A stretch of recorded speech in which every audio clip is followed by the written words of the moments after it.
Bentrok polisi dengan Brimob di Kota Tual, Kombes Pol Aris sebut bermula saat razia kendaraan. Bentrokan terjadi antara personil Brimob dengan aparat kepolisian resort atau Polres Kota Tual Minggu 28 Juli 2024. Dikonfirmasi Kabid Humas Polda Maluku, Kombes Pol Aris Aminullah membenarkan kejadian tersebut. Katanya Brimob melakukan penyerangan terhadap personil Polres Kota Tual. Lanjutnya salah paham hingga berujung bentrokan berawal saat aparat Polres Kota Tual tengah melakukan patroli disiplin lalu lintas. Saat razia Tribuners ada seseorang yang diamankan, sementara salah seorang temannya berhasil kabur.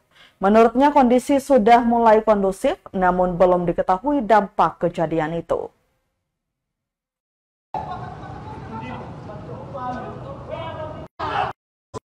Adanya video-video yang beredar, isu-isu yang beredar, saya sampaikan. Sampai sekarang ini masih tim dari Polda maupun dari Mabes masih melakukan pendalaman.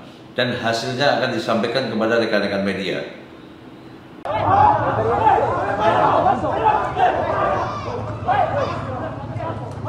Download Tribun X sekarang, menghadirkan lokal menjadi Indonesia.